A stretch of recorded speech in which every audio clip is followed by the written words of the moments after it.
meetup session for this year. So this is just the beginning, and we have many more exciting sessions lined up for the upcoming months. But for today, our session will be focusing on Linux, a powerful, versatile operating system that has a vast range of application in the world of technology. So for today's session, let me introduce the speaker. Tarindu is a second year undergraduate who has already made significant strides in his studies and many more projects in Linux and game development. So he has a wealth of knowledge to share with us today. So before diving into the session, I want to remind you that you are encouraged to post any questions that you may have in the chat, and we'll be addressing as we go along. And yeah, without further ado, let's give a warm welcome to Tarindu, and session's yours.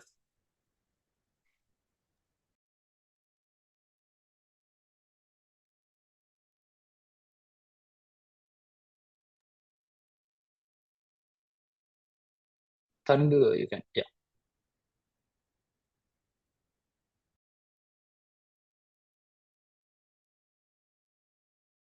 I hope everyone can see the screen and can hear me. Yes, we can. So I thought initially like doing the meeting in English, but if you want any further explanation, I can do both Sinhala and English. So as Kaveri mentioned, please if you have any questions, feel free to ask. And I'll start my session now.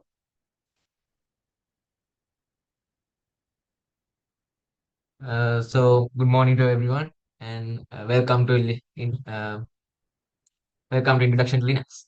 So there are maybe people that already have some knowledge of what Linux is, and some are very new to the field. So it's totally fine. And I hope all of you are equally excited to understand what the term Linux is all about. So first, allow me to say a few words about myself. And Kavit already gave me an explanation, gave some things about me. So my name is Tarin Singh, and I'm a second year computer science undergraduate at University of Colombo School of Computing, and I'm also a game developer and using the Unity engine. Um, yeah, so let's dive into today's topics.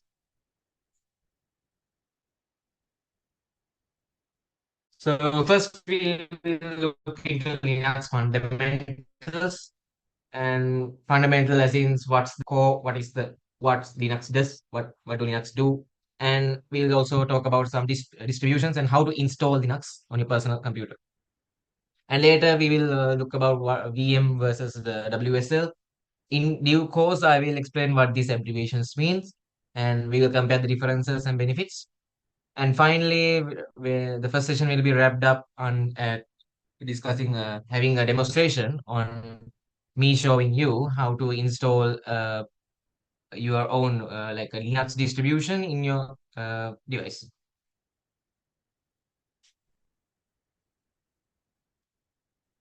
So first of all, Linux fundamentals. So as I said earlier, we will discuss the core of what Linux is all about, and then we will jump to the history and see how this powerful beast now we are talking about became this popular, and then the installation process. Linux is a free operating system, but it's not an OS. So the sentence I intentionally made this to be confusing because some of you have already heard that you may have already heard the things about along the lines. If you can't buy Windows, again Windows සල්ලි දීලා ගන්න බැරි නම් you can just why don't install Linux? Windows සල්ලි දීලා ගන්න බැරි නම් Linux install කරගන්න. It's a free OS. It's not completely wrong. ඒකේ අවුලක් නැහැ. But there's a twist to it. It's something a bit different. So difference එක අඳුරගන්න කලින් before you know what this difference means, we have to understand three new words. So first thing is operating system, OS, and the kernel and a shell. So I will not do a deep explanation of what an operating system is, but basically It's a complex software. We all use Windows, Mac OS, Android, and even some of you already have Linux distributions at your devices. So it's a complex software manages processors and hardware. So yeah, එකක් complex software එකක්. එයා මෘදුකාංගයි දෘඩාංගයි මේ එකට බලා ගන්නවා. එතකොට kernel එකක් කියන්නේ kernel means it's a ඒක OS එකේ මේ primary component එකක්. ඒක ඊටාම වැදගත් component එකක් OS එකේ. It's a important component. So it's we also call it a low level programming. It's a low level program that assists in various major activities of the operating systems, and we will discuss in the future slide what are those activities. And the shell is also a software that gives an text-based interface to the user to get the services of the kernel. So shell එකක් කියන්නේ අර දැන් kernel එක කියන බඩගිනිගුවක් වගේ නම් shell එකක් කියන්නේ ඒකේ කවරයක් වගේ. එතකොට ඔයාට kernel එකේ services ඕන නම් ඔයාට shell එක user කෙනෙක් වශයෙන් ඔයාට shell එකක් පාවිච්චි කරලා තමයි kernel එකේ services ගන්න පුළුවන්.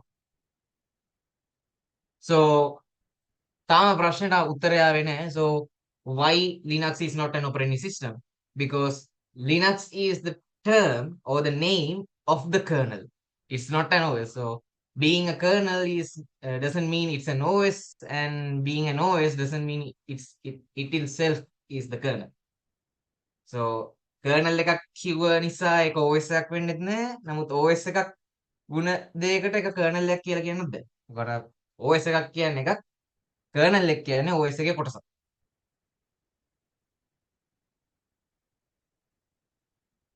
Uh, if my presenting speed is too high, so please mention and I will slow down. Okay, so next, is it really open source? Because it's free, but along those lines, we can hear that Linux is an open source thing. It's an open source kernel. So to understand what's open source is that the term open source mean because it's what do you call it? It lets anyone, like literally anyone, to see the source code. Source code means the blueprint or the foundation of a program, and it's freely available. Anyone can access it, and study it, modify it, and even redistribute the code. කියන්නේ ඕනම කෙනෙක්ට code එක බලන්න පුළුවන්. ඒක modify කරන්න පුළුවන්. ඒ කියන්නේ ඒක වෙනස් කරන්න පුළුවන්. ඒක ගැන වැඩිපුර ඉගෙන ගන්න පුළුවන්. සහ අනිත් අය අතර බෙදා හරින්නත් පුළුවන්. හැබැයි but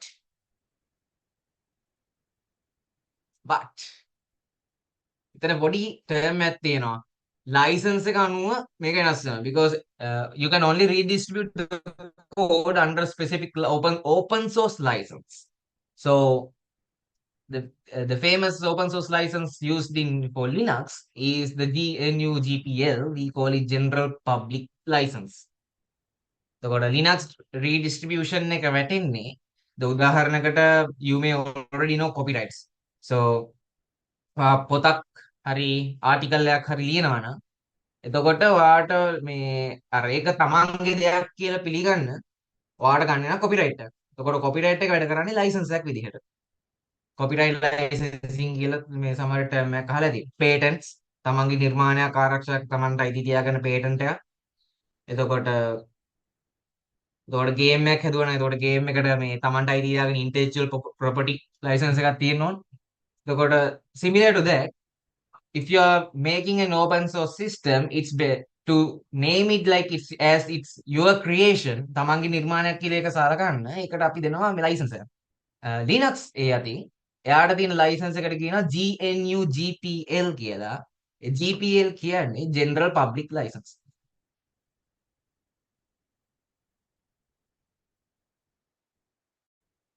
So let's move on. So this is the architecture of the kernel, and it shows like different functionalities that this kernel does with this operating on. And if you have any questions, feel free to ask. So first, interfaces. Interfaces කියන්නේ application program interfaces. ඒ කියන්නේ ඒකත් software එකක්. Application program interface is also a software, and the kernel allows other parts of the system. So system is not just the OS, the normal application softwares, and the kernel and the shell, but there are more other parts than meets the eye. So what the kernel does is through APIs, through application program interfaces, it lets the other parts that we talked about, you get the services of the kernel. So the API we call here, it's another, we call it, it provides a software interface that allows two or more programs to communicate with each other. So API එකක් කියලා කියන software එකක් කරන්නේ programs දෙකක් අතර කතා මේ දෙන්නට කතා කරගන්න පුළුවන් වෙන සලස්වන එක. So එතකොට දැන් kernel එක කියන්නේ program එකක්. එතකොට අනිත් මේ operating system එක සහ ඔයාගේ PC එක ඇතුලේ තියෙන අනිත් subsystems වලට kernel එකේ service එකක් ඕන නම් මේ interfaces නැත්නම් API හරහා තමයි ඒගොල්ලන්ට කතා කරන්න ඕන. And next we have threads and processes. For you may also heard these words like the threads and processes, because process is a part of a program that is being executed, and thread you might heard in like for example, when you're searching for specifications on a CPU like Intel or AMD, you can see that this CPU can support up to 16 threads, so to have 24 cores. So thread is, we call in a process, it's a unit or segment of a process. So a process is a part of a program that is being handled by the CPU, and thread is a unit or segment of the process. I hope it's clear. තොර process එකක් කියන්නේ CPU එකෙන් දැන් මේ අවස්ථාවේදී execute කරන වැඩක්. එතකොට thread එකක් කියන්නේ ඒ අවස්ථාවෙන් එක කොටසක්.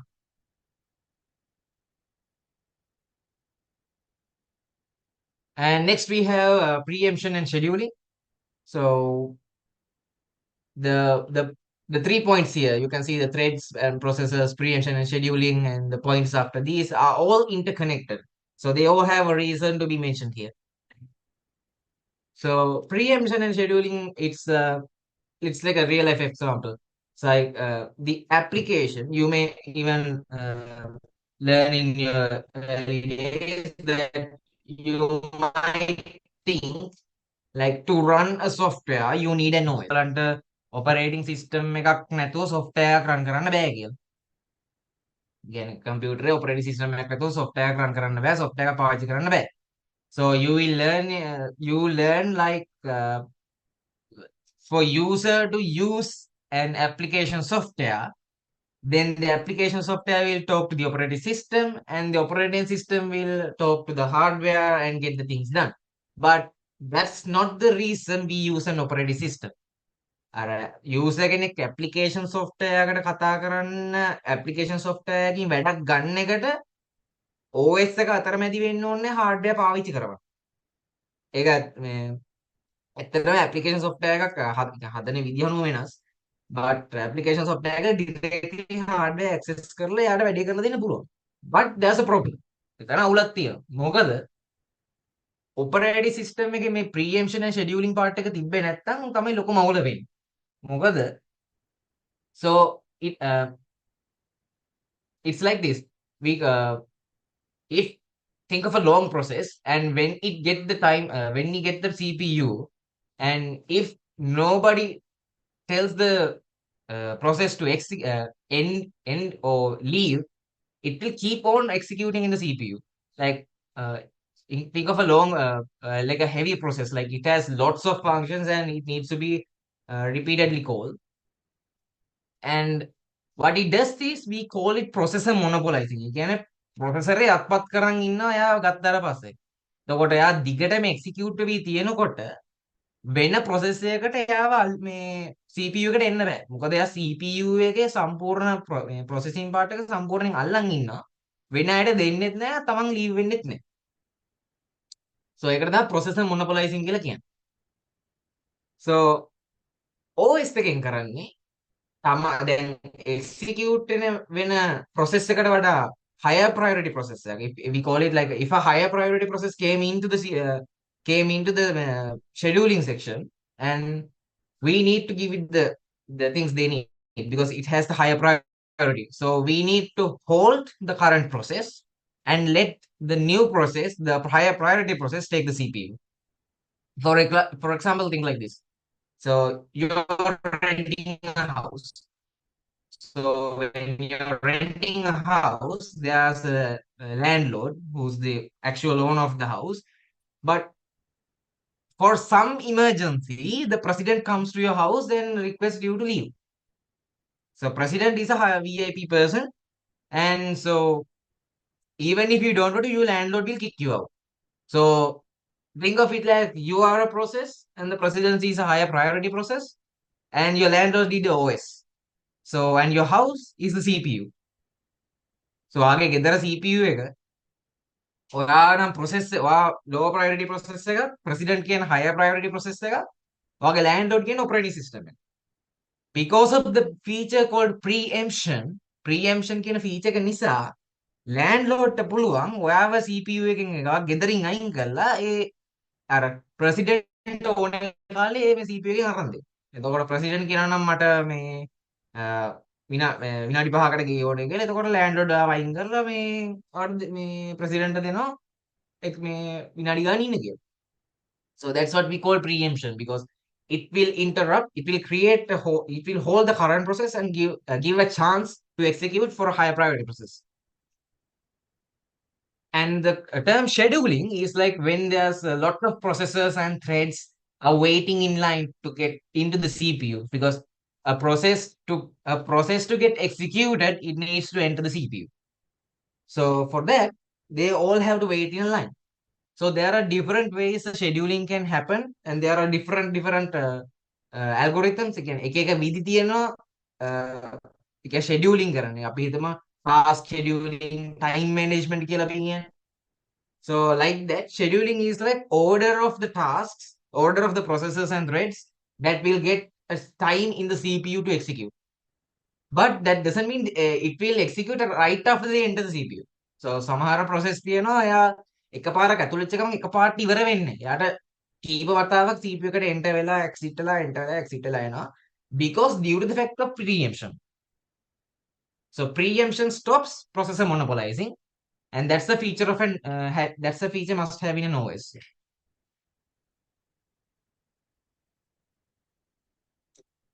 So next we have synchronization and concurrency, and we talk about this when multiple processors or threads access the shared resource. For example, you might encounter this situation when I'm using a Windows and an Android phone, so I'm not sure how other devices work.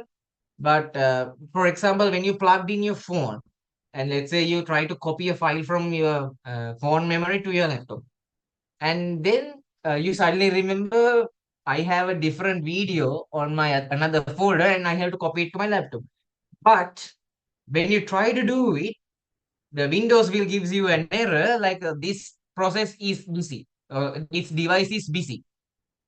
So the reason is like it's similar to synchronization and concurrency because the first process you selected copy 100 photos from this phone to my laptop, it's already using the memory of the phone, and the next task you want to copy a video from a different folder of the same device. Now it's already been in a process. So when you try to copy the video and also try to paste it in a new folder on the PC, now there's a conflict. එතන ටික traffic jam එකක් වගේ හිර වෙනවා. මේ photo 100 copy කරන්නත් ඕනේ, අර වීඩියෝ කොපි කරන්නත් ඕනේ. Because of some incompatibilities, it cannot be done. So not just external devices, this also happens internally. So when you copy paste from one folder to another folder and copy paste from one drive to another drive, there can be any conflicts about using the same resource. Not just copy pasting, but also system processes and application processes are also having these also creating these conflicts because of shared memory. I use the physical memory thing so you can easily understand. එතකොට මේ memory එකකින් ෂෙයාර්ඩ් memory එකක් කියනකොට හැමතිස්සෙම අර hard disc drive එකක් හෝ external device එකක් වෙන්න ඕනෙත් නෑ RAM එකම වෙන්නත් පුළුවන්. එතකොට එකම මෙමරි එක ඇක්සස් කරනකොට ප්‍රොසෙසර්ස් දෙකකින් එතන මේ ප්‍රශ්නයක් එනවා කාටද මං දෙන්නේ කියලා. එතකොට මේ ප්‍රශ්නේ එන එක වළක්වන්න සහ avoid the conflict and potentially resolving them. එතකොට ප්‍රශ්නයක් එන එක වළක්වන එක සහ ප්‍රශ්නයක් ආවොත් ඒකට මේ විසඳුමක් දෙන එක try කරන එක, that feature is part of the kernel services.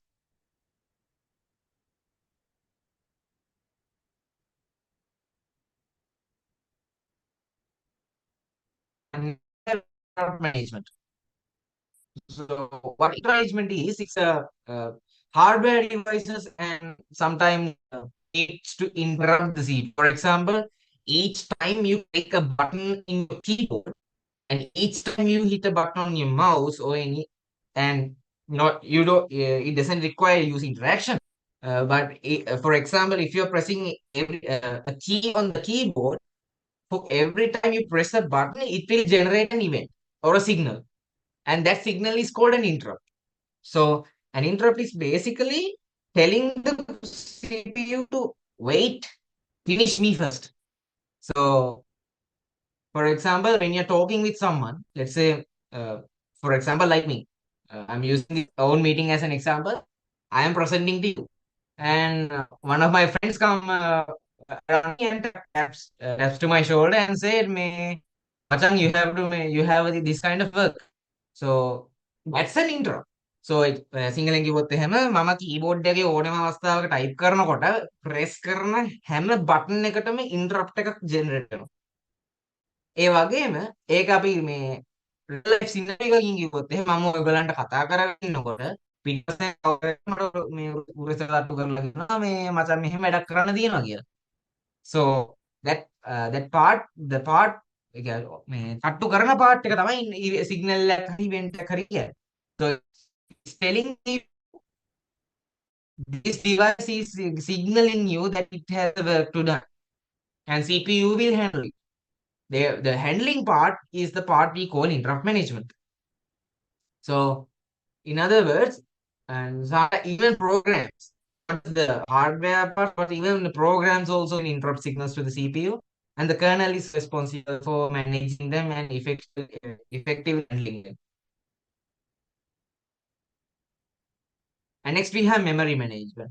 So this part basically means the kernel has memory or the RAM of a RAM space is allocated and used by different programs running on the system. So that's why you can see in some instances the size of your RAM, like depending on the size of the RAM, the amount of multitasking you can run on a computer is limited. For example, if you are playing a game on laptop and it requires you like 8 gigabytes of RAM to play the game, and you open the Chrome browser, a couple of tabs in the Chrome browser and running WhatsApp desktop and an Notepad and another Zoom meeting call, and it takes a lot of RAM. So I kicked out more quickly. And sometimes, for example, in my scenario, your games can crash because of low memory because it need to interact with you. It's performance hungry. එතකොට colonel එකෙන් තමයි ඔය RAM එක වගේ ඉඩ ගන්නකොට තව physical story කියන්නේ hard disk drives වල තියෙන storage උත් මෙතන manipulate වෙන part එක add වෙනවා. but RAM එක වශයෙන් ගත්තොත් ඒක process එකක් execute වෙන්නේ අර RAM එකේ මොන හරි save කරන්න ඕනේ. data save කරන්න RAM එකේ. එතකොට ඒ data access කරන එකට අදාළ ඉඩ දෙන එක kernel එකේ part එක.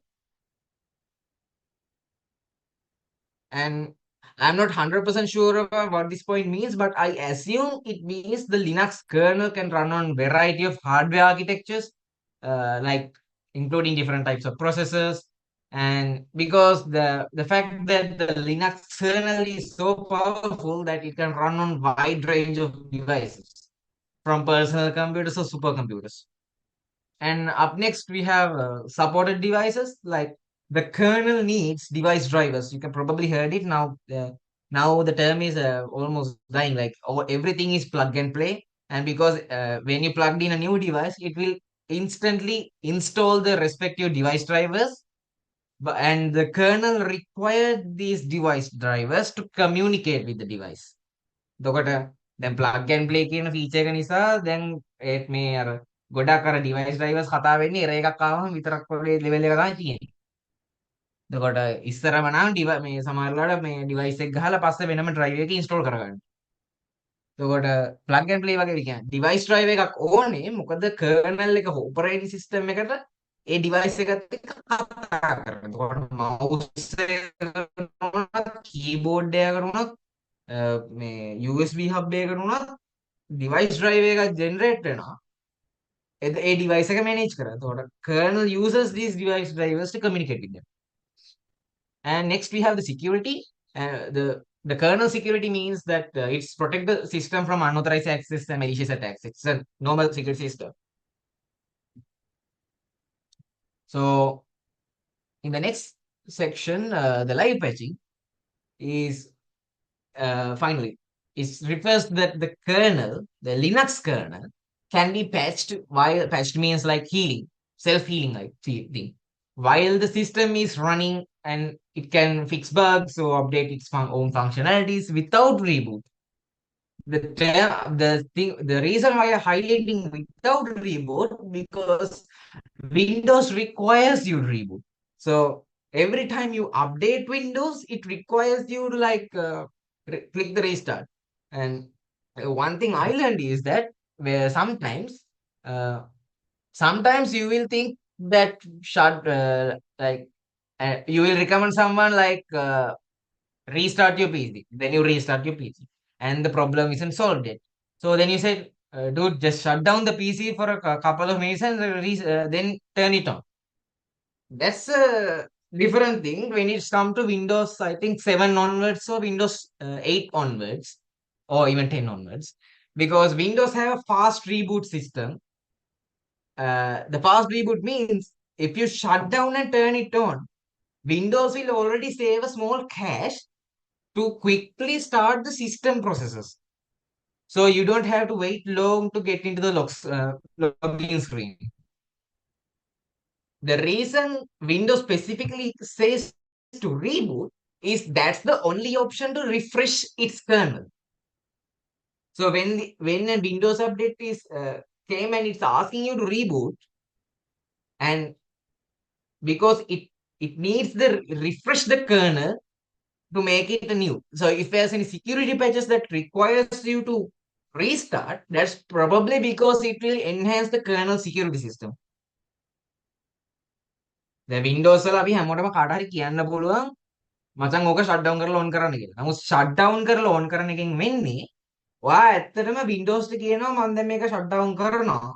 එතකොට Windows පොඩි ටයිම් ලිමිට් එකකට තියන් ඉන්න කෑෂ් එකක් මේ ඔයාගේ සිස්ටම් ප්‍රොසෙසර්ස් ටික ටට්ටක් ගාලා ස්ටාර්ට් කරනවා. එතකොට ඔයාලට ඉක්මනට ලොගින් ස්ක්‍රීන් එකට හරි මේ හෝම් ස්ක්‍රීන් එකට හරි දාලා දෙන්න පුළුවන්.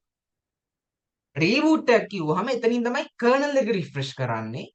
එතකොට කර්නල් එකට අදාළ මොන හරි මේ රික්වයර්මන්ට්ස් තියෙනවා නම් එතකොට එයාට හදා ගන්න පුළුවන්. දැන් ඒක Windows 11 වල මේ තාව අප්ඩේට්ස් එක වෙනස් වෙලාද කියලා හරියටම දන්නේ නැහැ. දැන් අවුරුදු දෙකක් විතර පරණ නොලෙජ් එකක් කියන්නේ. මේක වෙනස් වෙලා තියෙනත් පුළුවන්. අවුරුද්දයක් අතර. And that's the architecture of Linux because Linux doesn't require to reboot from some updates, but there are updates that if the kernel wishes to enhance itself, it needs to be restarted. So this picture is filled with lot of technical jargon. So I I suggest like take a screenshot and learn about what these terms mean. It's not necessary. I just wanted to show that the Linux kernel needs these accesses. The all the green, blue, and ones are all APIs, application programming interfaces. And the term subrouting means a small process, a sub process, and the Linux kernel will be the one that handling it. So that's all for the Linux core components in the fundamental section. And we can now go back in time and see the history of Linux. So in the 1990s, I'll slow down. In 1990s, Linus Torvalds found Linux as creating his own independent project, and he aimed to create a free and open source operating system, alternative to existing proprietary systems, and he created the first edition in Linux in the said year 1990. Uh, since Linux itself is the kernel and it's the core component of an OS is made publicly accessible, Linux itself was now massively contributed and developed and improved by vast number of developers all around the world. And the term Linux philosophy is actually came later, a few years later, uh, a few years or months later, that it's a thing. It's more of like an ethic. ඒක අර අනිවාර්යෙන් මේක නේ නිකන් Linux based system එකක් හදනකොට follow කරන්න ඕන හොඳ පුරුදු වගේ එකක්. Like ethics you should follow to make a better system using Linux kernel. So I'm not going to discuss the whole. There are like tons of sentences that describes what this philosophy is all about. I do recommend reading it online because it's as a person looking forward to develop any kind of a system or an application program, seeing that ethics is could gives you an idea of how to clearly write your codes. The few three things I like from the Linux philosophy section is that it chooses portability over efficiency, and it stores data in a flat text files. That the reason is to improve the readability, and then there's an also a scale like a small is beautiful, prototype as soon as possible. So I recommend to read it online, and you will understand what these terms mean.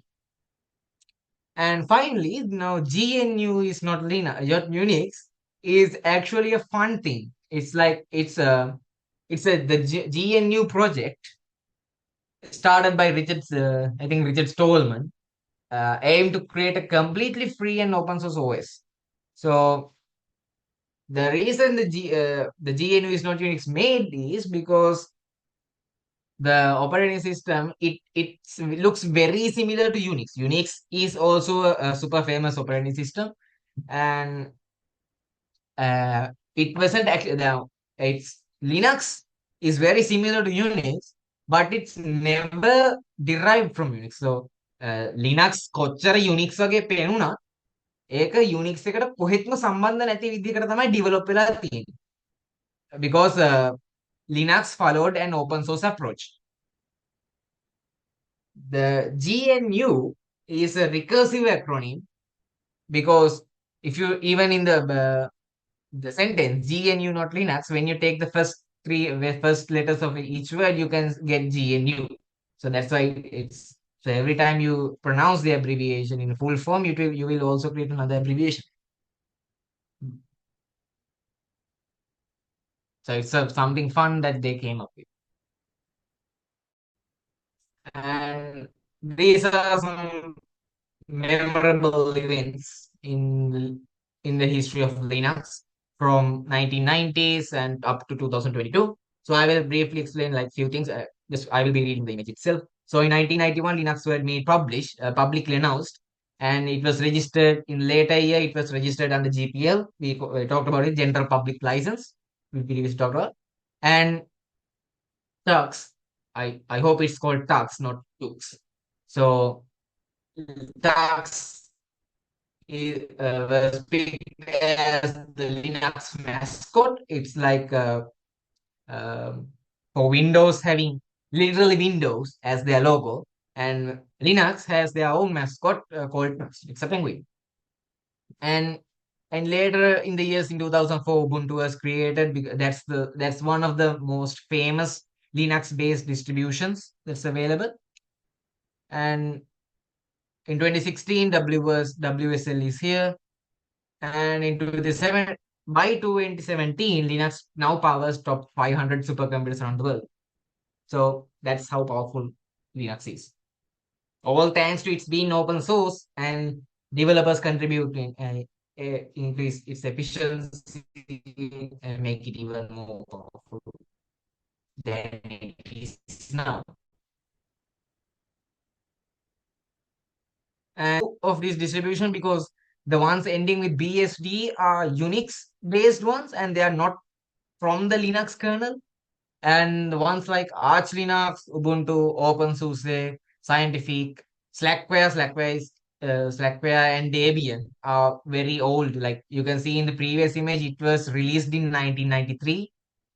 And Fedora, they all use Linux kernel, and they all are open source.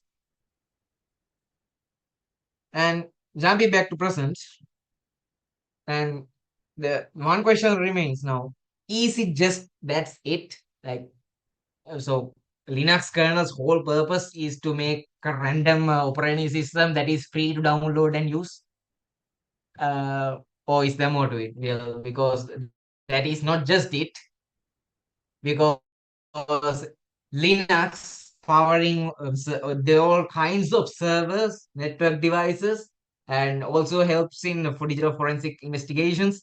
And it also can be used as a version control system like GitHub. So that's how powerful the Linux kernel is. So yeah,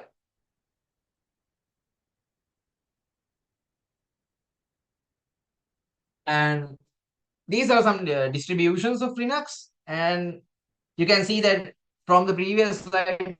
Now we have three categories like desktop Linux, server-side Linux, and embedded system Linux. So Ubuntu and Ubuntu and Fedora are very famous, and Linux Mint is famous for being lightweight on any system. So even if you have a Celeron and Intel Celeron 4 GB laptop, Linux Mint could replace using Windows 11. And the other benefit of using Linux distribution is depending on the way the distribution is made, depending on the way the operating system made, there is a huge uh, area of customizability than you can use Windows. So, for example, when you're using a Windows system, I don't think Mac OS support any customization at all, but Windows, each time you add a non-provided, not like to customize your own Windows without using Windows Microsoft given softwares like Windows own softwares. You can use third-party softwares and customize it. But when using a Linux distro, depending on how it's made, you can make it far more customized than you're making a Windows system to your personalizing your own Windows system. ඒ කියන්නේ Linux distribution එකක් පාවිච්චි කරනකොට ඔයාට desktop එකට ඔයාගේ operating system එකටම කරන්න පුළුවන් වෙනස්කම් ගොඩක් කරන්න පුළුවන් Windows එකකින් third party softwares නැතුව කරන්න තියෙන මේ facility කරවන්න. ඒකට උදාහරණ ඔයාට task bar එක transparent කරන්න. එතකොට Windows වලට ඒ කියන්නේ වින්ඩෝ පේන්ස් වලට මේ ඩාක් තීම් එක නැත ට්‍රාන්ස්පේරන්ට් කරන්න ඒ ඔක්කොටම ඔයාට තර්ඩ් පාටි එකක් දාන්න ඕනේ මොකද Windows ඒක මේ ජෙන් නෑ OS එකත් එක්ක OS එකත් එක්ක ෆැසිලිටි එක දෙන්නේ නමුත් Linux distribution එකකට ඒක ඔයාට තියෙන ඒ කියන්නේ ඒක හදලා තියෙන විදිහ අනුව මොකද not all distributions are equally powerful හැම Linux distribution එකක්ම එක හා සමානව මේ ලොකු කාර්ය performance වෙනස් so ඒ වගේ එතකොට හැබැයි ඒ ඔක්කොම Windows third parties එක customize කරගන්නවට තරම් level එකක දෙයක් ඔයාට මේ මුළු operating system එකට තනියෙන් කරන්න පුළුවන් but the only limiting factor is the knowledge ඔයා දන්න ටික අනුව තමයි ඒක කරන්න පුළුවන් so and also jumping to server side Linux we can see Red Hat, Debian and CentOS. And in the embedded Linux, we can hear the famous word Raspberry Pi OS. You can also hear this when you're dealing with anything Arduino based section. And, and in the installation, we will discuss 4 methods right now. So bare metal installation, you can imagine it as installing directly on your laptop. And what that means is you will replace your current operating system with the new operating system. That's what bare metal installation is. And later, I will explain how the installation is done. Bare metal installation is the process of removing your current OS, as I mentioned, and completely replacing it with a new OS. And this is a simple process, actually. All you're going to do is get a bootable USB and plug it in, turn off your machine and plug it in, turn the machine on, and rapidly click the relevant key on the keyboard to enter the device BIOS, basic input output system. So in most computers, it is either F9 or F10 key, but it can be varied depending on the device. Um, once you get into the BIOS, you have to select the boot option as your USB, because by default right now it will set to access your hard drive. And to install a new operating system, you need to select that bootable pen drive. And for anyone new, anyone here that never installed an operating system, a bootable pen drive is not a pen drive with the ISO file, because mostly operating systems installers comes in ISO files, .iso file. But having ISO file in an empty pen drive doesn't mean it's a bootable pen drive. So you need a special software to create a bootable pen drive, and it will erase everything, reformat the pen drive, and extract the ISO file so the BIOS can access it. So that's what a bootable pen drive is. So it's not a lengthy process. All you have, I don't remember the name of the software. It's a software starting with the letter R, and it's a free software, and you can just, it's free and lightweight software. Just plug the USB, turn on the software, and select the relevant ISO file, and it will do the job. And you will have an ISO bootable pen drive. So once you selected the bootable pen drive as the storage medium of the OS in the BIOS, you can then install it while and replace your current operating system. And I will explain further part about this installation after I explain the dual boot. And dual boot means it's a bit trickier than bare metal, because there's a few things to do, and it's like keeping Windows and installing Mac OS to the same system, and that can be done, and vice versa. In fact, Mac OS system, you can dual boot it to a Windows system. Um, okay, let's take a hypothetical. Uh, it's not. It's hypothetical means it can be made, but for this example, let's take it as an example. 2 terabyte storage, uh, Windows PC. Okay, so now you have a C drive and a D drive, and your C drive has 512 GB, and your D drive has 1 terabyte. And your D drive has 1 terabyte and 512 GB. So the 2 terabytes are equally, not equally, well, all are occupied by separate drives. Oh, I will also explain bare metal and dual boot and VM everything in single after in this explanation. And yeah, so now you have a C drive with 512 GB and a D drive with 1 terabyte and 512 GB. But now you want to install Ubuntu. Let's take Ubuntu for example. You want to install Ubuntu and give it another 1 terabyte of space. So what you're gonna need to do when dual booting is like you have to use the Windows disk management software and reduce the D drive space from 1 terabyte. And once you did it, there will be 1 terabyte of unallocated space, and it will show you there's 1 terabyte of space that is unallocated.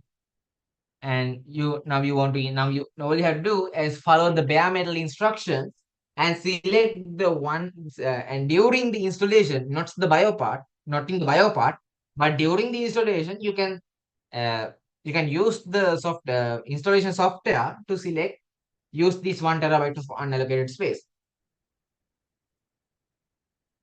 And the reason I'm explaining it because some softwares, some in OS installers shows you and shows you and request you to tell them whether they want to remove the entire thing, remove the entire operating system that is already in, or how should I like keep, how should I make my drives to have their own memory allocation. So this is the image of the Pop OS installer.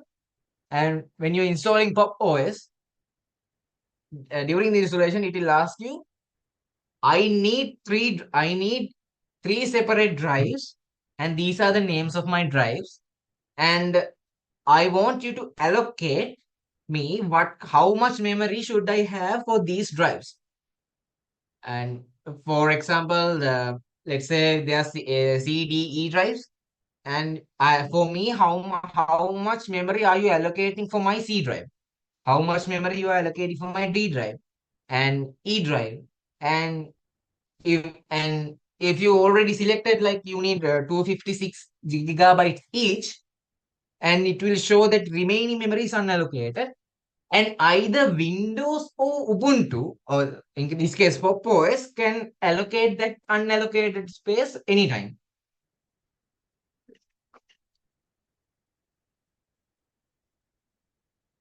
So සිංහලෙන් කියනවා නම් bare metal installation එක කියන්නේ ඔයාගේ දැන් තියෙන operating system එක මකලා අලුත්ම operating system එකක් දාගන්න එක.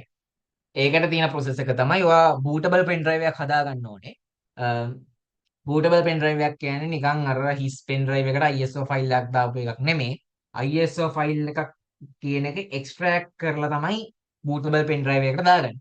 එතකොට ඒකට වෙනම softwares තියෙන ඒවා කරලා දෙන්න. එතකොට bare metal installation එකේදී වෙන්නේ ඔයා BIOS එකට bootable pen drive එක ගහලා BIOS system BIOS එකට ගිහලා ඔයාගේ laptop එකේ හෝ PC එකේ හෝ BIOS එකට ගිහිල්ලා ඔයා කියනවා සිස්ටම් එක පටන් ගන්නකොට ස්ටෝරේජ් එක පාවිච්චි කරන්න එපා. මගේ ඔපරේටිං සිස්ටම් එක තියෙන්නේ හાર્ඩ් ඩිස්ක් එකේ නෙමෙයි, මගේ ඔපරේටිං සිස්ටම් එකේ තියෙන පෙන් ඩ්‍රයිව් එකේ කියලා. එතකොට BIOS එක කරන්න පෙන් ඩ්‍රයිව් එකකින් ගන්න හදන ඔපරේටිං සිස්ටම් එක. එතකොට ගන්න හදනකොට එයාට එන්නේ OS install එක. එතකොට අපිට පෙන්නනවා මෙහෙම ඉන්ස්ටෝලේෂන් එකක් වෙනවා කියලා. එතකොට එතන ඉන්ස්ටෝලේෂන් process එකේදී අපිට කියන්න පුළුවන් මේ පාර්ටිෂන්ස් ගහන්න ඕනේද නැත්නම් තියෙන පාර්ටිෂන්ස් මකලා දාන්නද? ඒ දෙකම ඒ ඔක්කොම අහනවා. එතකොට අර කලින් මේ පස්සේ පෙන්නපු ඉමේජ් එකේ විදිහට අපිට කියන්න පුළුවන් OS එකට මොනවද කොහොමද ඉඩ දෙන්නේ කියලා. පාර්ටිෂන් කඩන්න ඕන නම් සමහර OS තියෙනවා ඒවට දාලව මේ ඔප්ෂන්ස් දෙනවා. පාර්ටිෂනින් ඔප්ෂන්ස් උත් දෙනවා. එතකොට dual boot installation එකක් කියන්නේ bare metal තමයි. හැබැයි ඔයාලට පුළුවන් ඔයාගේ පරණ දැන් තියෙන operating system එකක් තියාගෙනම තව එකක් තව operating system එකක් පාවිච්චි කරන්න. I forgot to mention that in a dual boot system, to switch between the OS, you have to repeatedly go to the BIOS. So that's one downside, because if you're using Windows now and then you want to go to your Ubuntu OS, you have to restart, and during the restart you have restart or shutdown open, doesn't matter. And during the starting you have to jump again to the BIOS and select the next partition, because they will be considered as two separate partitions.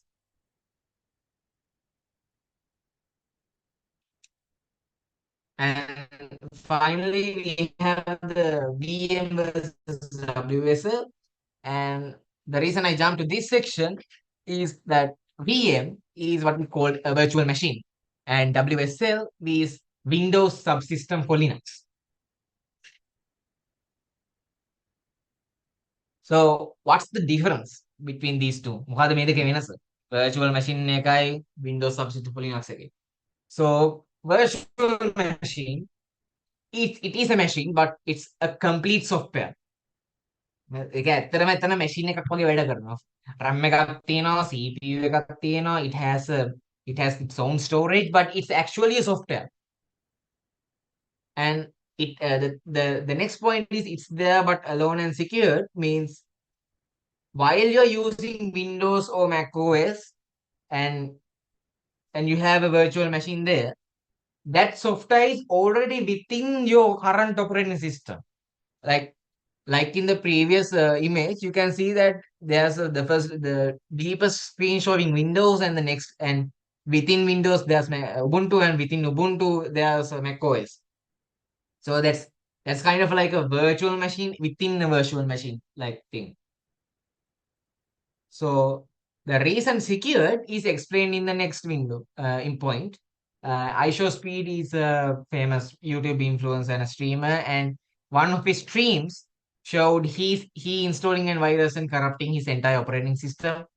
And at the start of the stream, you can see that he's opening a virtual machine creatable software, and actually it's VirtualBox, and installing opening its own operating system, not the current operating system but a different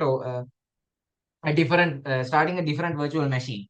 So that's a smart move because a corrupted OS in a virtual machine cannot harm the real operating system. So if you're using Windows, for let's say your PC is a Windows 10 PC, and you are having Windows 7 as a virtual machine within your Windows 10 PC. So if Windows 7 got corrupted and got destroyed, but it doesn't affect the Windows 10. That's why it's called secure.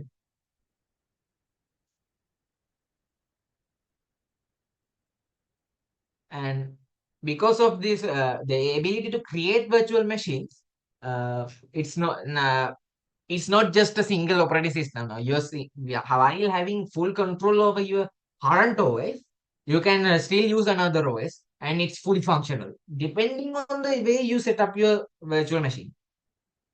So VirtualBox and VMware are two famous softwares that can create and manage virtual machines.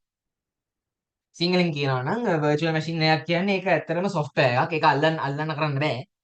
මේ but ඒක තියෙනවා. ඒක ඔයාගේ system එක ඇතුලේ තියෙනවා. ඒක ආරක්ෂාකාරීව ඔයාගේ system එක ඇතුලේ තියෙනවා. virtual machine එකකට වෙන කිසිම ප්‍රශ්නයක් ඔයාගේ real ඔයාගේ මේ physical computer එකට වෙන්නේ නැති තරම. වෙන අවස්ථාවක් නම් මම අහලා නැහැ. දන්න තරමින් ඒක secluded. ඒක මේ තනියෙන් ඉන්නවා. ඒ තනියෙන් ඉන්න නිසා එයා ආරක්ෂිතයි. නමුත් එතන තියෙන ඔපරේටින් සම්පූර්ණ ෆුල් මැෂින් එක. කොට speed part එක තේරෙන්නේ නැති. ආ වෛරස් එකක් ඉන්ස්ටෝල් කරලා කරප්ට් කරගත්ත OS එකේ ඒක virtual machine එකක්. ඒ හින්දා යාගේ ඇත්ත machine එකට කිසිම ප්‍රශ්නයක් වෙන්නේ නැහැ. එතකොට මේ machine එකක් ඇතුලේ තවත් machine එකක් හදාගන්න පුළුවන් විදිහ නිසා දැන් ඕනම device එකකට තියෙන OS එකට වඩා තවත් OS එකක් පාවිච්චි කරන්න පුළුවන්. VirtualBox VMware කියන්නේ ඒ වගේ facility එකක් දෙන softwares, ප්‍රසිද්ධ softwares දෙකක්. WSL කියන්නේ ටිකක් වෙනස්. Windows subsystem for Linux. නම් මේම කියනවා subsystem කියලා. එතකොට ඇයි මේකක් පාවිච්චි කරන්න හේතුව වෙන්නේ? මොකද මේක කියනවා like it's literally says that you don't need a virtual machine because Windows got it all covered, but at a certain cost. It costs that you are not in control, and there are a couple of limiting factors. එතකොට Windows කියනවා Windows WSL එක නිසා ඔයාලට VM එකක් දාගන්න ඕනේ අපි Linux වල facilities ඔයාලට දෙනවා. එතකොට WSL කිව්වහම මේක just Linux නෙමෙයි. සමහර වෙලාවට different distros වලට අනුව WSL තියෙනවා Microsoft Store එකේ. Windows in control කියන්නේ මේක මොකද Windows operating system එකේ ඉඳන් WSL දාගත්තාම Windows operating system එක තමයි Linux වැඩිත් කරන්නේ. හැබැයි අර WSL එක නිසා. So WSL ඔයාලට දෙන්නේ command line tools එකකුයි Linux environment එකට අදාළ utilities ටිකකුයි විතරයි. It will only gives a few command line functions and commonly used utilities and environments used in Linux. So the benefit is you can access Linux files, like Linux වල තියෙන files, Windows වල තියෙන tools පාවිච්චි කරලම ඔයාලට use කරන්න පුළුවන්. ඒක අනිත් පැත්ත කරන්න පුළුවන්. tools කියන්නේ ඒක පොඩි example එකක් එනවා copy paste කියන එක අර interchangeably කරන්න පුළුවන් වගේ දෙයක්. එතකොට අනිත් එක දැන් ඔයා VM එකකට distro එකක් දාලා ගන්න the kernel you obtain from installing Linux or Linux distro on a virtual machine is a heavyweight. It will give you every single functionality that is it's available with. But in WSL, it will only provide you a lightweight or minimal system resource compared to a full virtual machine. And it will only focuses on command line and primarily designed for running those command line tools and scripts. So unlike a full virtual machine, it has a lot of limiting factors, but while providing some essential factors like normal Linux tools, command line tools.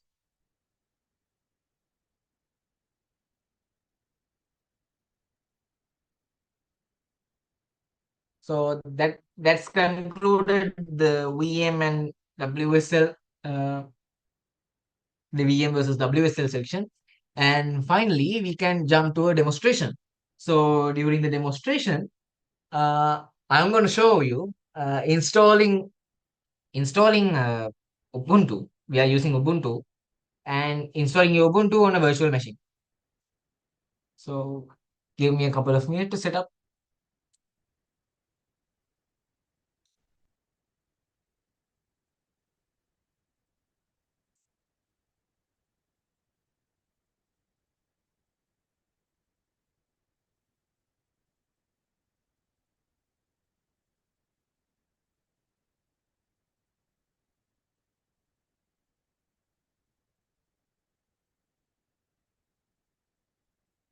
If you have any question, feel free to ask.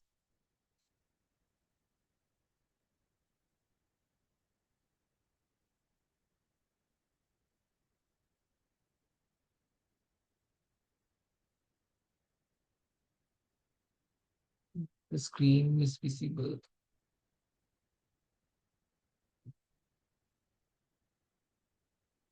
Okay, so to first install an operating system, you need to have you need to have an ISO. So first I'm going to say go into ISO. I hope you can see my screen. So in here, you can see like download Ubuntu desktop, and I'm going to click that one.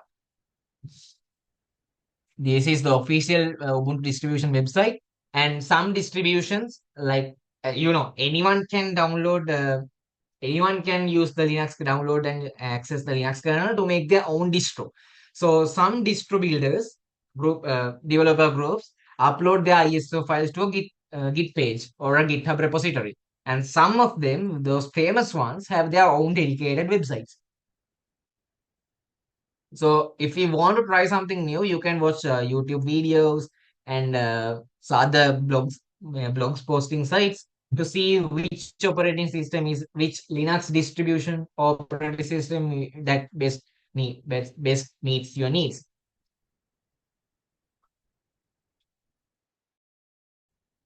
Yeah, I see. Someone asked when we consider the virus case in WSL, won't it affect the OS? Won't it affect the OS same as VM? I'm not sure about the last part, same as VM, but the reason, the something I should mention is that when you're using a Linux system, for example, when you're using Ubuntu, you can't actually download an exe file and run it. That's the main reason making Linux a super safe operating system, because a virus is also a software. It is basically it is also an exe file most of the cases, and because you can't run exe files, it makes the OS safe.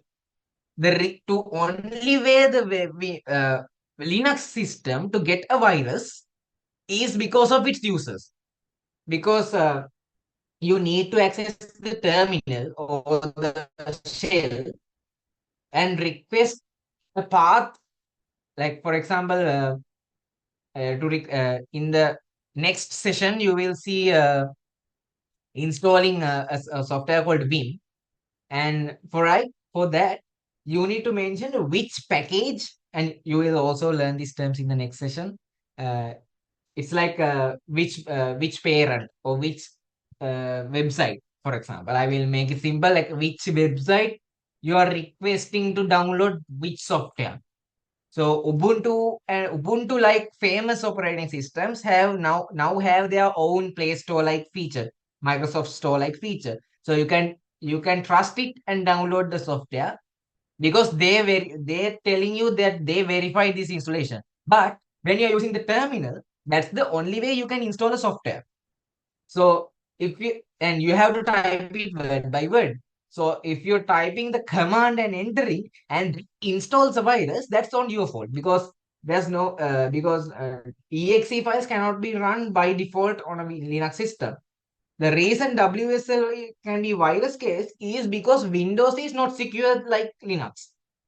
So when Windows is not secure like Linux, and that virus could affect WSL, I think. As I know, that can affect WSL, but it's if the parent operating system on the laptop on the device got a virus, depending of how powerful the virus is, it can affect even the virtual machine. All you need to do is change a few lines of the physical file of the operating system relevant to the VM, and that's busted. And in same cases, if the virus can manipulate system files, and then it can affect. Otherwise, I don't think it can easily get affected. I hope it answered your question. I will install Linux in a VM. It's running perfectly, but I was able to run some application because it's getting error like this application can't run on virtual machine. Uh, this application can't run on virtual machine. So is the question is like you're using a Linux distribution in a virtual machine and it's totally fine now. And you already used it to like once you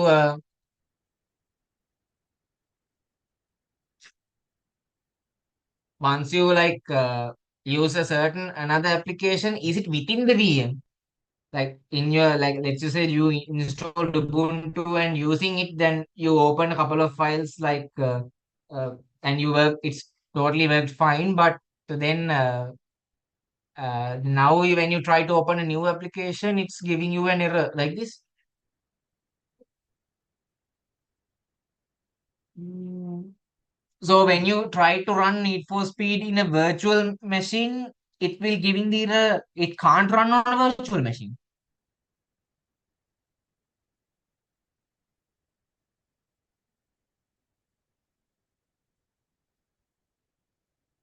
I'm not clear. I'm not sure about the error because can't run on a virtual machine is a new. That's a new error that I never seen that kind of an error.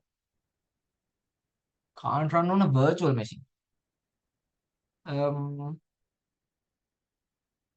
I think that the thing I'm gonna say is this might be related, but I'm not sure whether it's 100% related or not. Uh, it is like this. You probably heard of the programming language called Java. It's super famous and probably getting in arguments with five application. It's need a thing called JVM. As we know what VM is, JVM is Java Virtual Machine. So the main reason Java is super famous is because of the JVM, and may at that JVM making any Java code can be run on any device platform independent. because of the as long as you have the JVM, because Java compiler and Java runtime environment, they will only when you get a when you give a dot class file of a Java, it will run on the JVM. So I think you had something similar because the your software is running on a virtual machine, like in a scenario. For example, when you have played the game Minecraft, it's run on the virtual Java VM, Java VM, and your operating systems. But the thing is that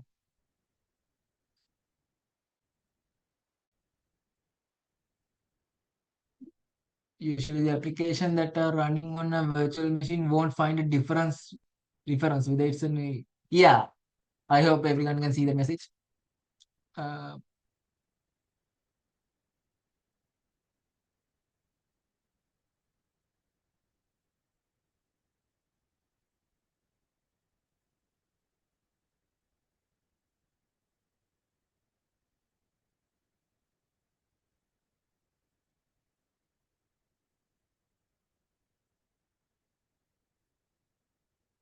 yeah, I answered that question. Uh, Let me open. So if you have a for Hyper-V enabled in any way or VMware or VirtualBox running, it will not run. Can't run on virtual.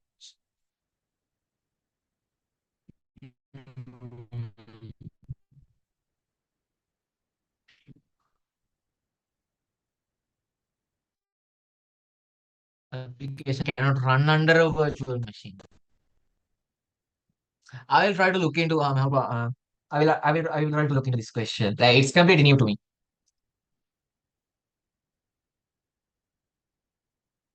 So I will now go for the demonstration, and after that we will have a quiz, small quiz. And for even for the session two, we have the quiz. So I will explain details after the demonstration.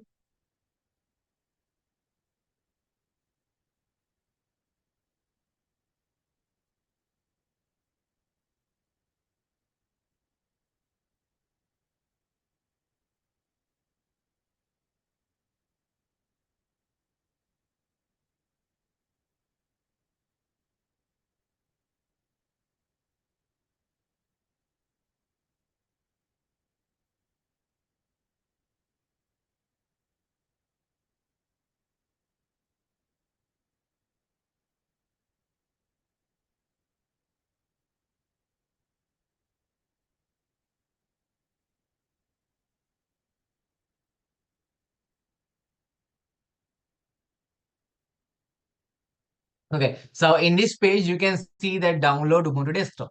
So the term LTS, as you can see in here, is the long-term support. It stands for long-term support. So it means, oh, it's 5 years. I thought it was 7 years, which means up to 5 years of free security and maintenance update, and extended to if you purchase the Ubuntu Pro, it will be updated up to 10 years. So I already downloaded this one. So you can see that it's a 6 GB file, and you can once you download it, you can see it like this. You can see this is the ISO file, AMD 64-bit architecture ISO file. Now, what we're gonna do is, okay, so you need to see this. I'm using VirtualBox.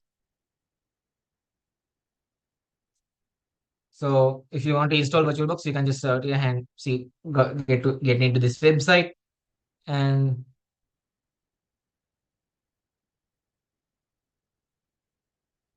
yeah, you can see the Windows host, macOS for Intel hosts, because now macOS using a different architecture, and Linux distributions.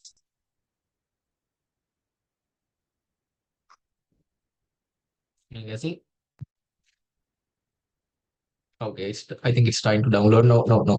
I already have. So you can click the button and directly get the installer and proceed in the installer and download it. And now I'm gonna search virtual books. And here's the basic interface. You won't even see this part because this is a virtual machine I created. And yeah, these are all the features that the basic configurations it will show you. And the next session will explain this. Now we have to create a new virtual machine. So I'm gonna select new. Is uh, can you read these letters? Are they too small? Should I use the magnifier?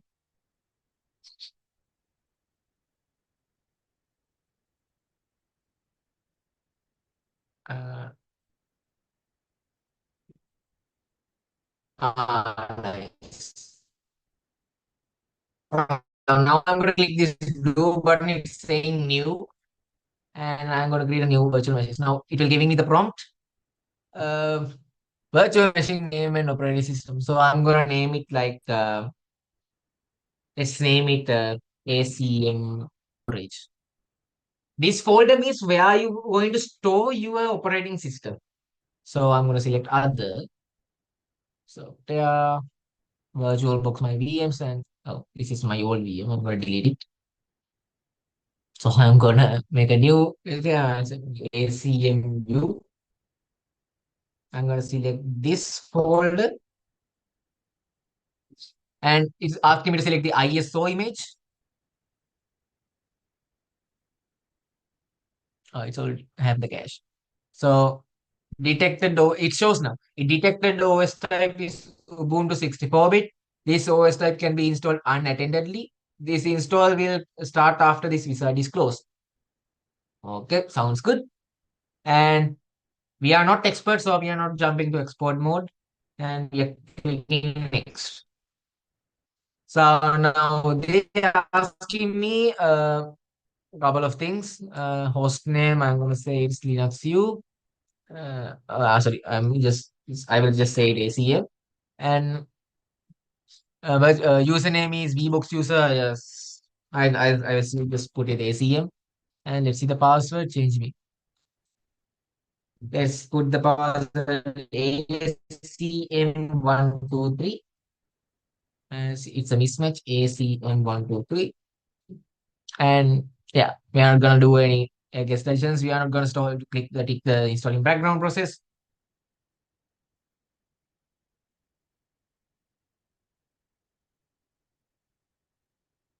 And then we click next. Then we have the ISO, sorry,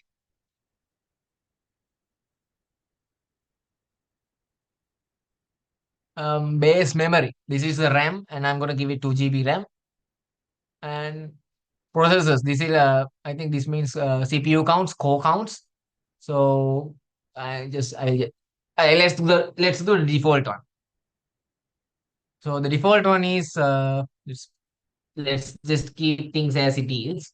And let's see. If you wished, you can add a virtual hard disk to a new machine. No, okay, I will put like 25 GB for the hard disk. So, well, it's the hard disk of it's the hard disk that the Ubuntu will see. It won't see my current hard disk. Let's see if I can get that one. Disk management. So, Ubuntu will not see this part, but it will only see this part, the 25 GB part.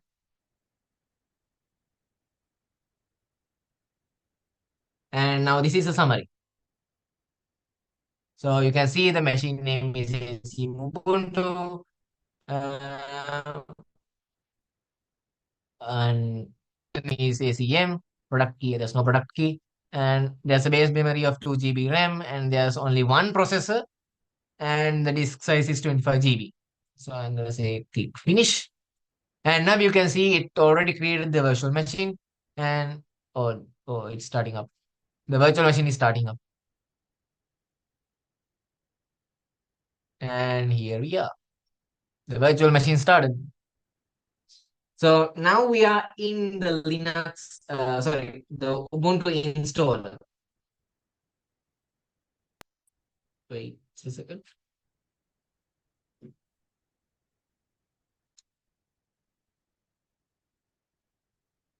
Okay. Now we have a go.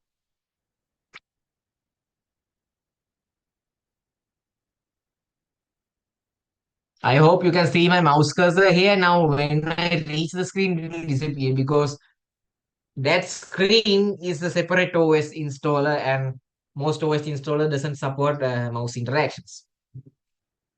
Some are with good GUI support have mouse interactions. You will receive the mouse interactions once this one is loaded up.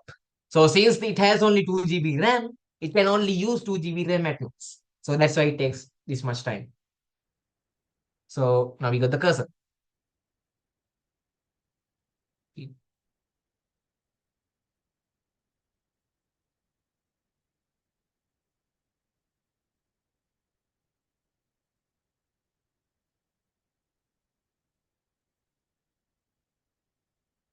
Can you explain what is an ISO image?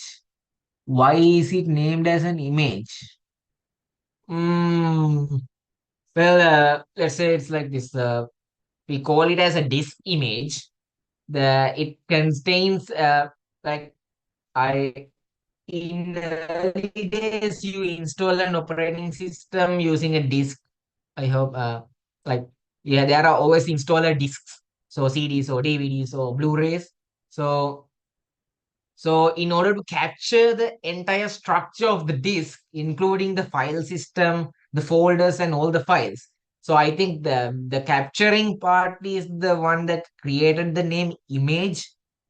And yeah, I do, and I'm not sure the what is the abbreviation of ISO means. Uh, but it's kind of like a zip. Uh, ISO is like a separate zip file like thing, because when you're making a bootable pen drive, it extracts the ISO and restructure the pen drive, restructure the USB. So the BIOS can extract the files and present this kind of an installer like this. So the I think the since the that zip file, the disk, the disk or having a file structure, and I think the reason we are capturing all the structures and file names, folders, and everything inside it, that's what makes the word image. I'm not completely sure, but that's what I think. So it's the ISO file is used to make like a distribution of large software programs. So mainly it's used for operating systems. I think it will be using in some other ways as well. But mainly you will get used with the ISO because of installing a new operating system.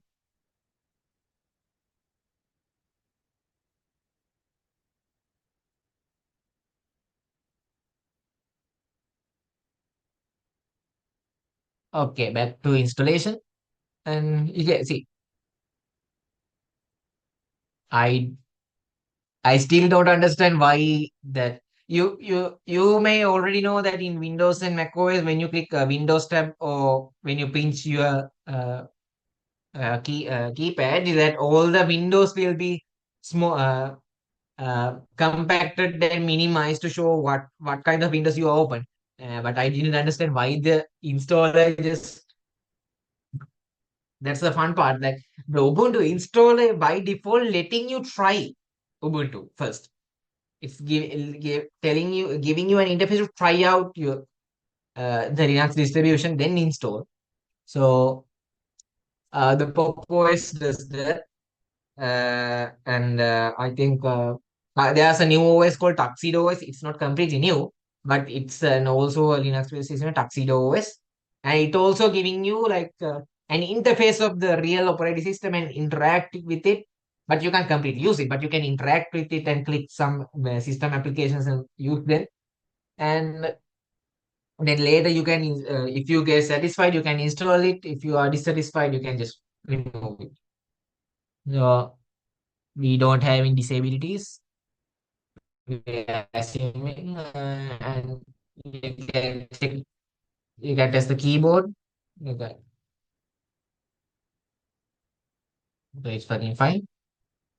So English US, although as Sri Lankans we learn English UK, the most keyboard supports English US. So it's better to know that part. So I'm not going to use the net connection. I don't have that much data. So update is available for the installer. No. And now you can see try Ubuntu or install Ubuntu. We are going to install Ubuntu. We know it's the best. Interactive installation or automated installation for like we are not advanced users. We are very new to this field. අපි දන්නේ නැහැ මේක කොහොමද වෙන්නේ කියලා. ඒ හින්දා we are using the interactive installation. Okay, what apps would you like to install to start with? So let's just go default selection. Install recommended proprietary software. Proprietary software means you need to uh, like they are licensed under different agreements, and depending on the agreement, you cannot redistribute the code, you cannot see the code, you cannot modify the code, and there are lots of rules. So that's what the difference between open source and proprietary software. Let's just skip this part. It's loading.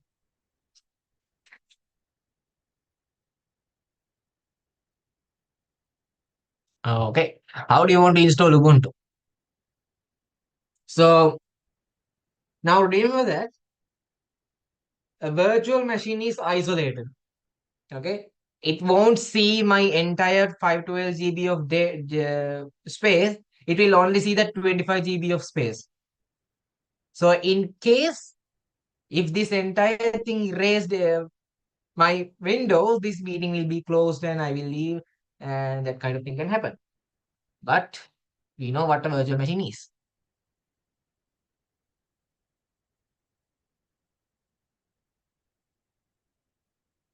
My name is ACM. The password ACM123. In case because I can't remember long passwords. ACM123. Require my password to log in. Let's keep it secure like that way. Okay, we are living in Asia Colombo region. And the final summary. Yeah, erasing the entire disk and install Ubuntu. Installation. Back, back.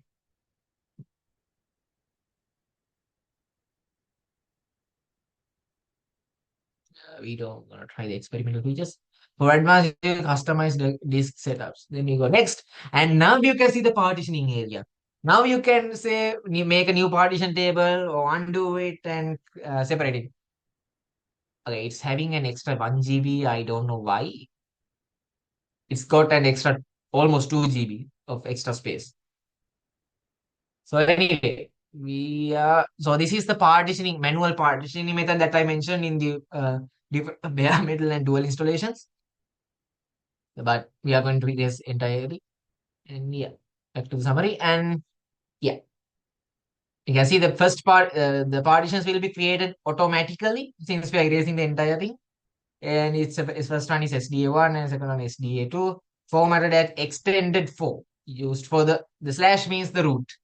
And you will understand what's the root directory in the next session. So stay tuned for it. And I'm going to install the other friendly operating systems. So should note that this installation happening in a 2 GB single core processor. So it's not using my entire 16 cores in my processor. It's not using entire 8 GB RAM in my laptop. It can only use 2 GB. It can only have a single CPU. So these things happening at this much fast rate, this much speed shows that how lightweight and optimized these systems are when compared to Windows. So it's almost impossible to imagine you are having a good day with an Intel i3 laptop with 4 GB RAM and Windows 11. So it's messed up. You might feel most of lagging, but there are ways to make the lags disappear, not completely, but minimize them. All you have to do is tweak some changes in your power plan, and and making those tweaks can effectively lead to bad battery health.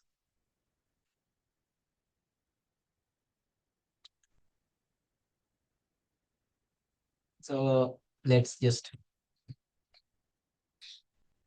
while this installer happening, uh, let's let's move on to the quiz. So it's gonna take some few times because of the 2 GB RAM scene. So pick your phones and get ready for a quiz. And one thing need to be mentioned that once I started the quiz, and I will only do a few questions from because half of the questions from my side and the other half is from the next session. So I hope you don't exit the platform we are currently maintaining the quiz. Um, දැන් මේ ඉන්ස්ටෝලේෂන් එක වෙන අතරේදී අපි quiz එකක් කරනවා. මේ quiz එකේ පළවෙනි ප්‍රශ්න සෙට් එක යන්නේ මගේ ප්‍රසන්ටේෂන් එකේ. දෙවෙනි ප්‍රශ්න සෙට් එක යන්නේ දෙවෙනි සෙෂන් එකෙන්. ඒක මගේ සෙෂන් එකට පස්සේ තියෙන සෙෂන් එකේ. එහෙම කරලා තමයි සම්පූර්ණ අද දවසේ වර්ක්ෂොප් එක කන්ක්ලූඩ් කරන්න හිතන් ඉන්නේ. So දැන් සෙෂන් දෙක අතර තියෙන මේ ක්විසස් කොටස් දෙක අතර තියෙන ගැප් එකක් තියෙන නිසා මේ ප්ලැට්ෆෝම් එකෙන් එක්සිට් නොවී ඉන්න කියලා කියනවා. ඔය එක්සිට් වුණොත් සමහර විට ඔයාගේ ප්‍රෝග්‍රස් එකයි account එකයි මේ අර quiz area එකෙන් අයින් වෙන්න පුළුවන්. හරි මම මේ I will share the presentation slides after the session. I will send it as a PDF. Okay. So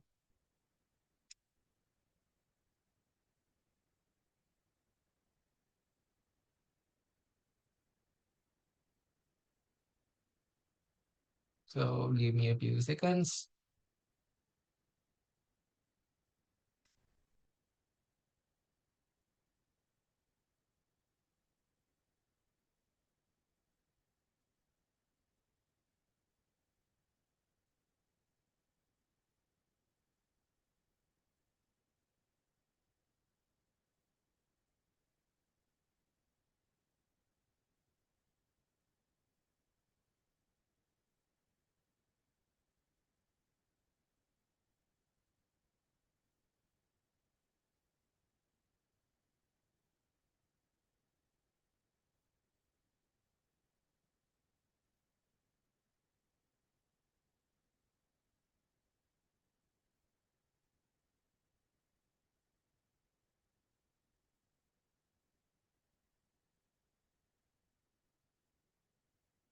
They're still installing. So I hope everyone can see. Just wait, you can't log now. Uh,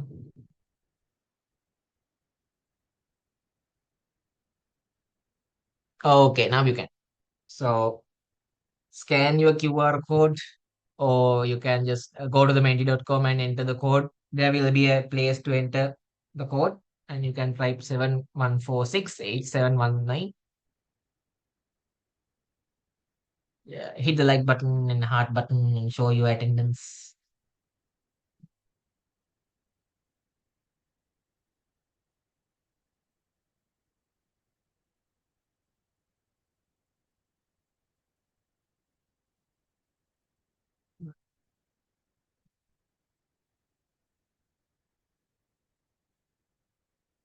So we have 64 participants, and aside from the organizing committee and co-hosts, there will be about 50. If you have trouble joining the quiz, please mention.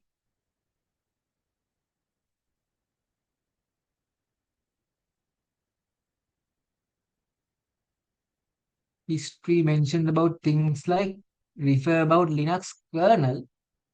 Is it Linux kernel or Linux philosophy? Yeah, it's Linux philosophy. Like you can uh, try searching, or it's okay. You can use AI like Gemini. Like search the term like Linux. Uh, um, Let me share the name word.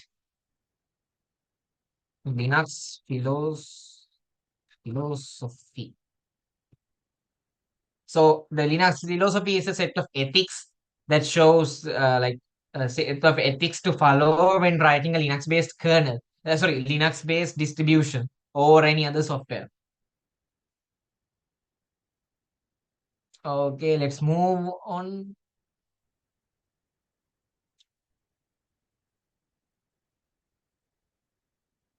Let's see how many. Okay, 12. There are 39 players. Come on, come on, come on. 40, 41.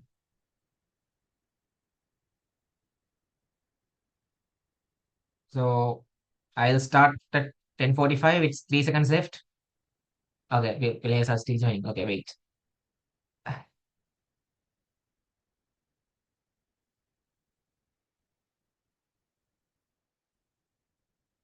43 players, I think. Okay, let's go.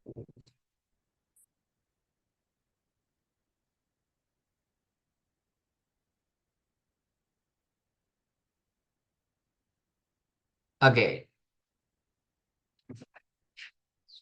name of the Linux mascot. Okay, we are getting response. 10 seconds, 5 seconds, and time's up. Okay, 12 correct answers. Tux is the name of the penguin. And let's see who got the highest marks.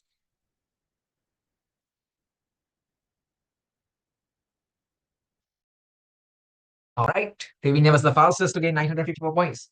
Awesome. Okay, let's see. Let's see whether you can stay in the first or someone can catch up to you. Okay. Question two. Players at the ready.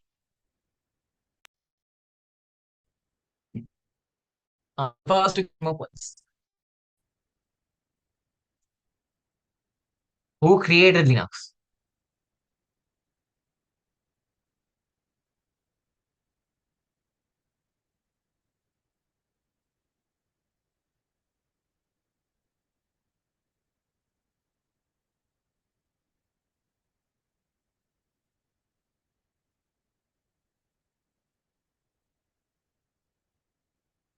Yay, 20 correct answers. Awesome.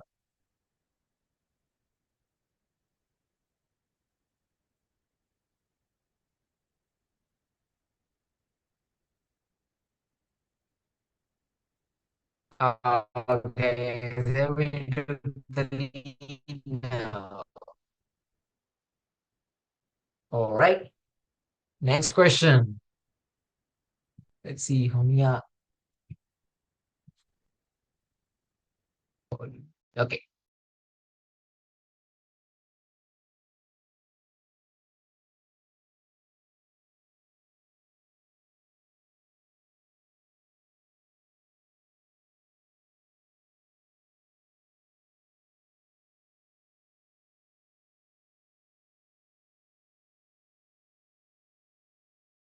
I hope the difficulty is all right for everyone.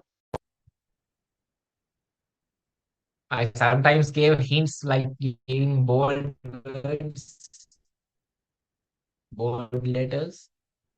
Okay, time's up. Yay, 21 correct answers. Awesome.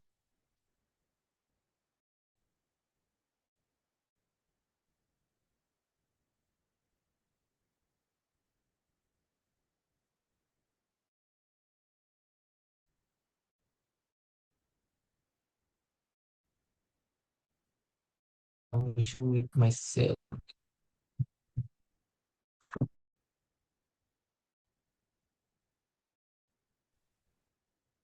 Wait a second.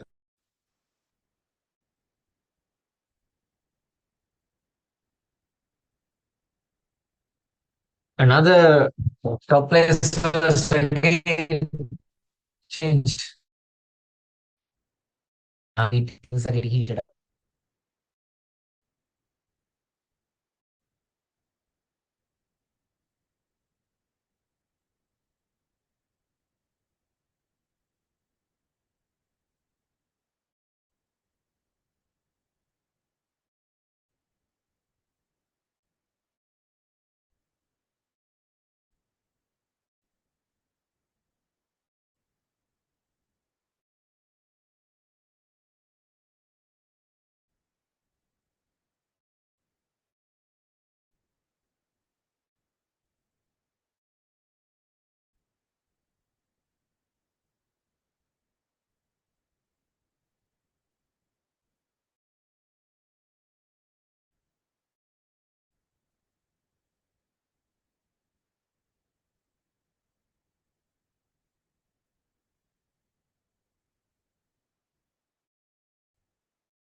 Time's up.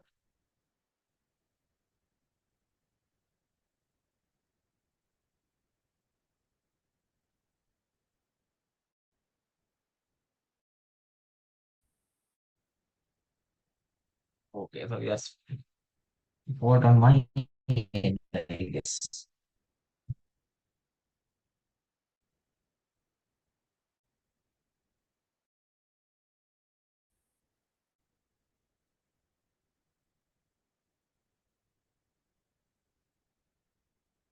Wait, always I think the results will automatically.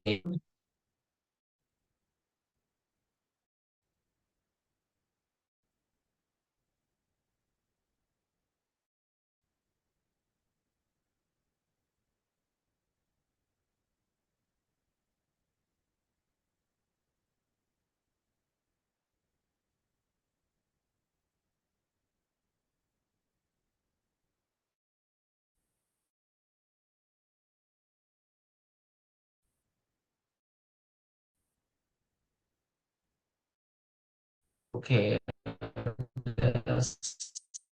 seems to be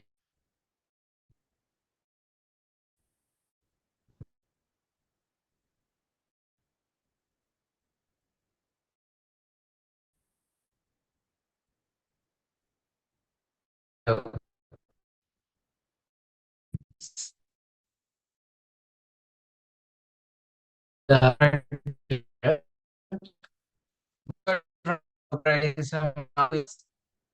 and it does meet realize because at since it is that should and install the system right along with us. It's good if you can, but sometimes the quiz is still there and everyone got the right answer.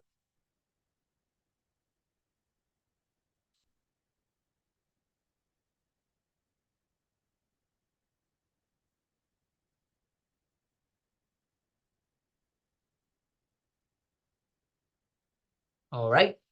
SSS rules the first place. Next question. Okay.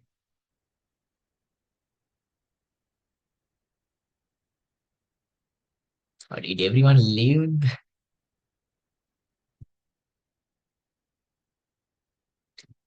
Okay, now we have to wait. Yes, last question answered by 41 players.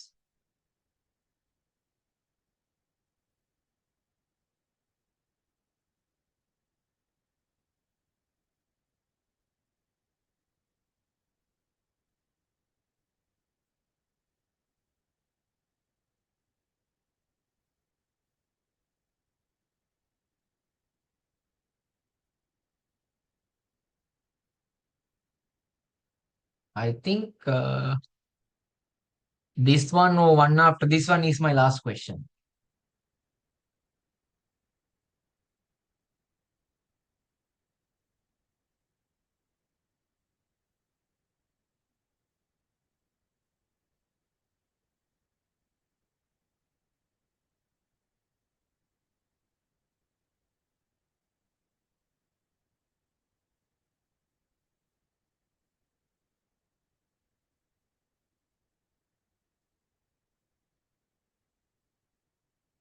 17 players. Yeah, 16. I will, let's wait for like another 30 seconds.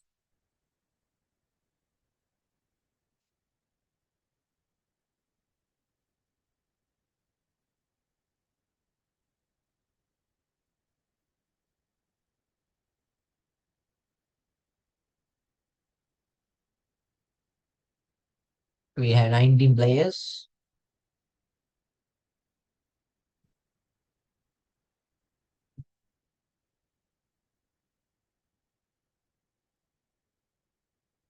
All right, let's get on to the quiz.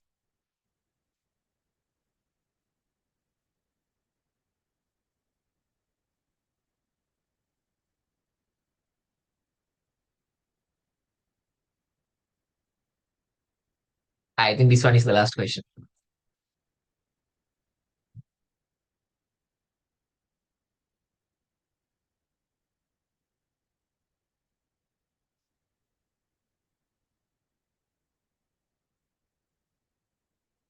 Is there any troubles answering? Or like no answers?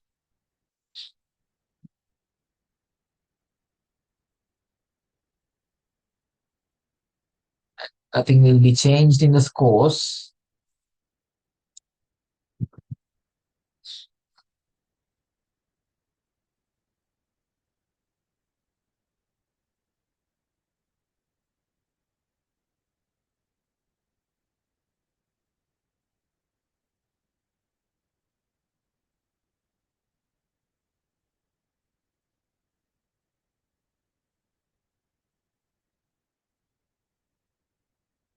Okay, and my session is now concluded. And thank you for participating. And please stay tuned for the session two. And if you have any, oh, it's all right. Okay, so stay tuned for the session two, and there will be around another five more questions from the quiz about session two. And if you got any troubles while installing the virtual machine or creating the virtual machine or installing Ubuntu, feel free to ask in the chat. I will leave a response. Thank you. All right, guys. So we'll be ending session one now, and we'll start the session two at 1:30 p.m. So we'll be doing some setting up of the VM configurations and some customizations and installing some necessary tools for your university work, and also doing a little bit about Mint. So join that session. But before doing that session, we were planning to give you some time to install Ubuntu on your VM. So we'll stay here for some time. And if you have any trouble installing Ubuntu or setting up your VM, you can reach out to us. Otherwise, you can enjoy your break and join with us at 1:30 p.m.